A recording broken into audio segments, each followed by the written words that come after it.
Okay, sorry about that. We're gonna do something right here. Okay, the phone will not be ringing. All right. Now, once again, we're going over all the Corona clues. These are the Minotaur Corona, Corona New Mexico, Corona Flushing Queens, Corona Toilet Seat. And we were at the point, we're almost done with this, by the way, with this text part anyway. The Billies is a kid. This is Kid Rio in One Eye Jacks. We have a kid in Kid Rio. We have Billy is a Billy the Kid. We have Billie Jean King. Billy's is a thread. You have William Shatner, Billie Jean King, and I've put lists of these before. There's a bunch of them. You have a Billy Goat, a Kid Goat, Mac Brazel Sheep Ranch. Apollo is a shepherd. Jesus was a shepherd. So we have this thread of Billies and goats and shepherds and kids. And so all of these don't happen in Corona, New Mexico. This was the mistake I made before. I said, all of these things happen in Corona, New Mexico. That is inaccurate. The Billy the Kid does not die in Corona, New Mexico. He dies in the Lincoln Forest, but not in Corona, New Mexico. So the only single thing that every one of these has in common, there's one thread that runs through them, is they all happen in the Lincoln Forest. They're all from the same forest. So this is Forestall. This is a Forestall clue. And there's more clues to Forestall. We have the Timberline Lodge. We have the Woody Strode. We have all the woods I mentioned before, where you have Kennedy dies on Elm. And I'll put a list of those under this as well. We have, Ron Howard. Howard's is Arliss Howard, Kevin Major Howard. Anyway, Ron Howard is Willow. So there's trees in it. So we already know there's trees in it. And we already know there's a Rocky Mountain, and we also know there's the Lincoln Forest. And we also have the Rocky Mountain National Park. We have the Yosemite National Park. That's where the Anahawaii Hotel is. And so we're given national parks and forests and woods. And also woods is a class of golf clubs. So you have James Woods. You have Woody Harrelson. You have Lockwood. You have Harewood. It was Dorian Harewood. You have Elijah Wood. You have Natalie Wood. It goes on. I made lists of these. Okay, so we were included into this forest, trees, woods, and it's Forestall. They all happen, and the only single common thread they all have together is they happen in New Mexico in the Lincoln Forest. And 4 out of 5 happen in Corona on the sheep ranch, the exact same sheep ranch. So 4 out of 5 of these things happen on the exact same sheep, and 1 doesn't. Although the one that doesn't, the Billy the Kid Museum, is in Corona, New Mexico, because he lived in Corona, New Mexico. He didn't die there, but he lived there. So we see a picture of Von Braun, which I covered earlier in the series, and I'll find a copy of it. It's not going to be in this video. But there's a picture of Von Braun, and he's right in front of the Billy the Kid Museum. So that's a bizarre coincidence. And of course, he's Von Braun, which is brown. And so that's the text part of this puzzle. Now, I wanted to clear up some of the things that I didn't really make clear in the last video. After I watched the video, I realized how poor the quality of the images were. So I wanted to redo it, at least the parts that are key to this puzzle. This is the one where I said the U.S. Forestry Ranger sign moves. Let's zoom in on this, and you can see it direct side by side. And it's cleverly hidden. If you count the boards as one short board and a long board, and the U.S. Forestry Ranger sign is on the second board. In this picture, you have a short board, a long board, and there's nothing on it, and then it's on the next board. So it's clearly has moved. And what else? That's all I wanted to point out, because I watched the other video, and I watched it and like, wow, it doesn't even look like it moved. What the hell's going on? What is this one? So this is the Winifred. Okay, let's go back to the Roman Polanski is the previous caretaker. And so who was the first person to find all the dead people in the Tate residence? It was Winifred Chapman. So when Scatman is introduced, or when Wendy is introduced, he says, "My wife Winifred." He calls her Winifred. Her name isn't Winifred. Her name is Wendy. So he introduces her as Winifred. So that is your first Winifred. And like a Kubrick puzzle, it will always be doubled. So a minute later, we're walking down the hallway, and he says, "Mrs. Torrance, your husband," he's drawing attention that that this is incorrect. So what's missing? Wendy is missing. So Mrs. Torrance, your husband introduces Winifred. So there's two references to Winifred. So this is Winifred Chapman, the woman that discovers the dead bodies at the Tate residence. This is also Winnie the Pooh and Freddie Flintstone. And I'll get into Freddie later. But Freddie Flintstone, one of the connections to Freddie Flintstone, even without getting into Freddie Flintstone, would be the Flintstone, or the flintlock pistols. But also Freddie Flintstone is a direct mirror of the show, The Honeymooners. So, we had connections to Jackie Gleason, because he's a Jack.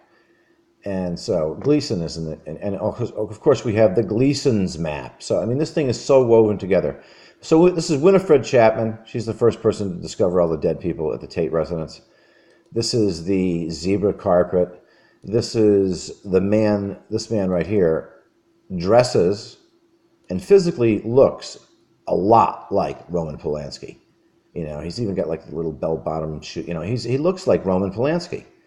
And so I think what we're being shown here is Roman Polanski was the previous caretaker. He screwed up. He likely directed Apollo 11, which is so sloppy and ridiculous. It crushes the whole thing. But it's great. I'm glad he did it. And, of course, he's Roman Polanski. So we have Roman Ping Pong is our birthday, death day game.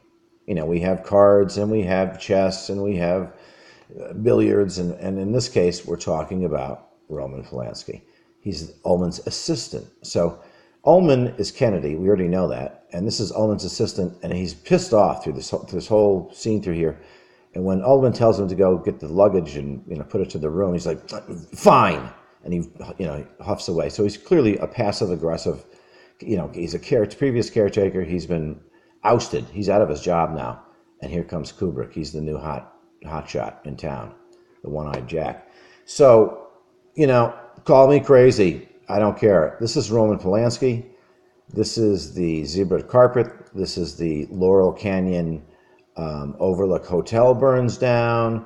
He killed his wife and daughters. She was pregnant at the time. So he killed his wife and daughters with a Collins axe and stacked them neatly in the corner, which is an allegory to how this puzzle works. All these repeating themes have been, somehow magically pre-sorted ahead of time to tell a story. So this really fits a little too good in all, we've got Polanski, we've got Kennedy, we've got Laurel Canyon, we've got the Lookout Labs, which is where this man was working, the secret CIA underground movie studio. We've got the Wonderland School, where all the kids went to school. If you worked at Lookout Labs, your kids didn't go to regular school. They went to the Wonderland, so they had to get special programming. So was Kubrick staying at the Overlook Hotel, possibly, faking the Apollo moon landings initially, and then decided that it got way too hot in Laurel Canyon and that something had to be done, so they moved to England? That would be my guess. And so that's the Winifred clue. And also Winnie the Pooh, because we had Pooh Crater and the Winnie the Pooh doll in The Shining. So there's a triplet there now. You have 3 Winnie references, and you've got 1 Fred Flintstone, and you've got a flintlock pistol. And we already had Stones. You had Oliver Stone and James Mason and Philip Stone and Marianne Stone and the Blue Marble. Let's get out of this. I took too long on that. This is a Miami Dolphins jacket. So one of Apollo's attributes is the dolphin. And this is where I'm hoping that there's some people out here that watch this series that know everything about football, because I know nothing about. I know OJ was a football player, and that's a Miami Dolphins. That's the extent of my football knowledge, really. And Woody Strode played football. But I know there are people out there that know football like I know Kubrick. So if you know any of these people, show them this puzzle. And there are football and, I believe, hockey clues in this. Like Danny wears a Flyers jacket, and we're always looking for games. And what was the other one? The Flyers. And then we have the hat trick that's in Barry Lyndon, which is a hockey thing. We have, oh, what was the other one? I'm going to make a list of these, and somebody who knows hockey will go, oh, yeah, that's the, whoever it is, and they'll know the allegory here. Once again, we have a fire door. See, these are fire clues here with the fire door. Remember the double doors on Apollo 1, lock them in their capsule. This is a automatically closing fire exit door. So here's your Winifred clue. So this little picture, a picture is worth 1,000 words. I probably only got, a tenth of what's in this photograph right here. And it's interesting. Let's move on. So the Bugs Bunny clues are doubled and tripled as well. He wears the Bugs Bunny shirt. He goes, how do you know that we call him Doc? So we have Apollo as a doctor. He's a medicine man. Another thing I have to mention more often is one of the attributes of Apollo that I haven't been focusing on because it's a little scary is Apollo is the bringer of plague. So he would be like our eugenicist in this puzzle. So yeah, he's the neat Apollo 11 through 17 moon landing program, but he's also a medicine man. He's a musician. He's a shepherd. He is the bringer of plagues. So when we find eugenics in the Eugene categories and the fluoride in the water, and thank God for the sickle cell, and all these eugenics clues, like Michael J. Fox's Parkinson's sufferer, and I've mentioned these all along. You have AIDS as the prostitute; she's a redhead. So let's go. I got stuck there, but it's good to hammer these things because I know them very well. But I know learning the puzzle, you really got to get hammered with them to get to see the repetition of it all. This is the screw up in the last video. Here is the fishbowl. There appears to be a white head in the fishbowl with an eye, but it's subjective. But there's something in the fishbowl. It looks like a white head with an eye and an ear or something, a little blue thing on the bottom. And here's the other picture here, and it's gone. It was there, and now there's a red object in here that we can't really tell what it is. And also notice the Tiger game back here. The chalkboard has righted itself now, and the Tiger game is there. So we have a cat category. We have the cat lady, and we have the leopard in 2001, and we have Kubrick's ESP kitty cats that he has that don't like their hairballs combed, and we have all the hairball categories: Azizi Zohari and Gloria Hendry, and that thread, the sea hares, the crosshairs. So this fishbowl, we're being drawn attention to the fishbowl. So why, aside from Operation Fishbowl, or I should say, aside from this fishbowl, are there any other clues that we're looking for Operation Fishbowl? Well, yes, there are. We can go, let's do this. Whoa, what's that? Is that a fishbowl right there? No, that's an Apollo astronaut helmet. So the astronauts themselves literally wore fishbowls on their heads, and they were dressed much like Snoopy the dog. They colored this to look like a dog ears. So you have Alan Shepard, and he's got dog ears, and he's got a fishbowl on his head. And actually, this isn't Alan Shepard, but I'm just using that as an allegory. We have a dog with a fishbowl over his head. Snoopy is one of the capsule names. And then we had the previous helmets, which were basically glorified motorcycle helmet. This thing would never seal at 14 psi, and even if it did, the glass would blow out if you brushed against something. So it's ridiculous. So they realized the Mercury program was no one was going to buy this. So they replaced it with the fishbowl because that could probably handle the pressure. Here's the Red Hot Chili Peppers, and they're smoking. So Kubrick isn't the only one using these smoking clues, and these guys are. Space may be the final frontier, but it's made in the Hollywood basement. So there's your fishbowl, Operation Fishbowl. So this is all part of the Corona. This is all part of Admiral Byrd and his Eagle and his ship, Mount Olympus. This is the scene where Jack says to Dan, did you get tired of blowing up the universe? And he goes, yeah.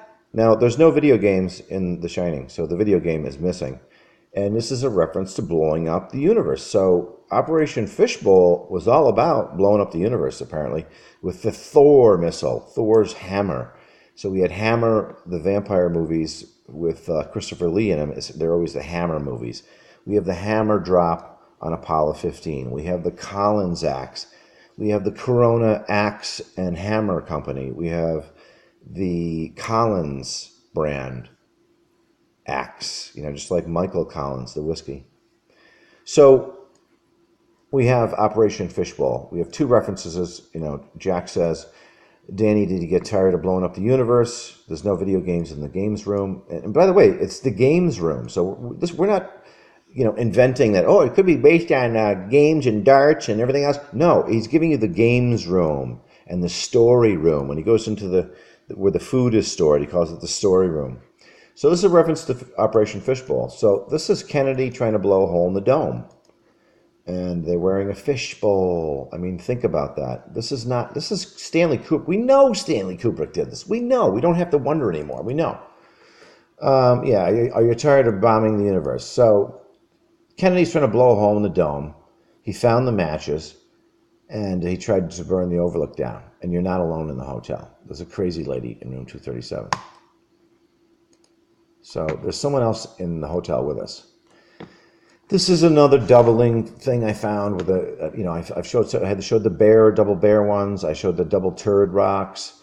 This is a double pyramidal rock. Isn't that interesting? So this is a really overt. I mean, there's no two rocks that would be this identical on the moon. It's overtly done by Kubrick, and it's a pyramid, and it even has a little triangular shadow box door.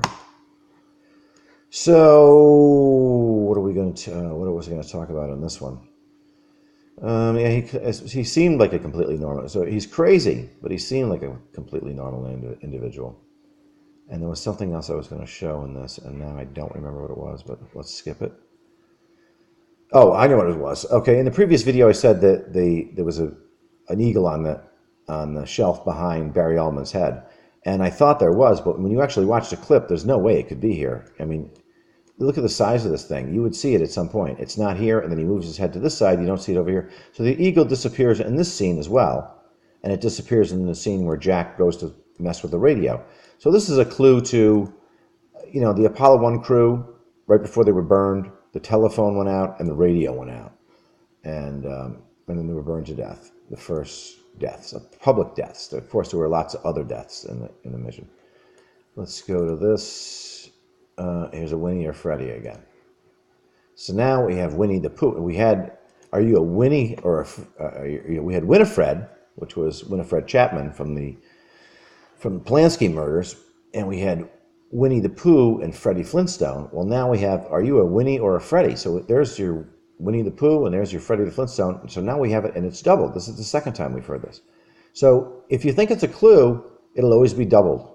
It may be overt, it may be hidden, and we have the fire door, and we have the gentleman with the Miami Dolphins jacket on. One of Apollo's attributes. There's the Miami Dolphins. So there's the Winifred the second time.